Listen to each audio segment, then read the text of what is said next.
Digital arrest ગુનામાં સંડવાયેલા સાગરીતની cyber crime Vadodara દ્વારા પુણાથી આરોપીને ઝડપી પાડ્યો હતો। સાયબર ક્રાઇમ પોલીસ સ્ટેશનમાં ફરિયાદીએ આપેલી ફરિયાદ મુજબ તેમણે અજાણ્યા નંબર પરથી પોલીસ તરીકે ખોટી ઓળખ આપીને તેમનું આધાર કાર્ડ મની લોન્ડરિંગમાં વપરાયું હોવાનું જણાવાયું હતું અને ત્યારબાદ તે ઈસમે તેઓને દિલ્હી સાયબર ક્રાઇમ પોલીસમાંથી ફોન કોલ આવશે,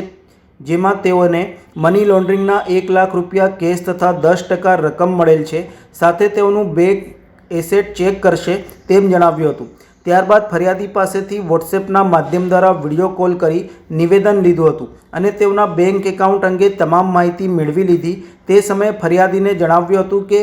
આ બાબત ફરિયાદી સાબિત ન કરે ત્યાં સુધી પોતાનું બેંક બેલેન્સ, એફડી, શેર બધું ઈસમોને સોંપવું પડશે અને ફરિયાદી હકીકત સાબિત કર્યા બાદ પરત કરશે અને ફરિયાદીને જણાવેલ કે આમ ન કરે તો તેઓના ઘરે પોલીસ આવીને ધરપકડ કરશે। આમ અલગ અલગ બહાના હેઠળ ફરિયાદીને ડરાવીને કહ્યું હતું કે જ્યાં સુધી આ ઇન્વેસ્ટિગેશન ચાલશે ત્યાં સુધી ફરિયાદીના ખાતામાં જેટલા રૂપિયા છે તે સામેવાળાના ખાતામાં જમા કરાવવા કહી તેમની પાસેથી 23 લાખ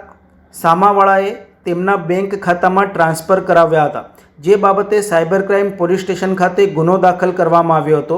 જે ફરિયાદના આધારે સાયબર ક્રાઇમ બ્રાન્ચની ટીમે ટેકનિકલ અને હ્યુમન સોર્સિસની મદદથી તપાસ કરતા આરોપી મહારાષ્ટ્ર પુણેના મહેન્દ્રકુમાર મેઘવાલની સાયબર ક્રાઇમ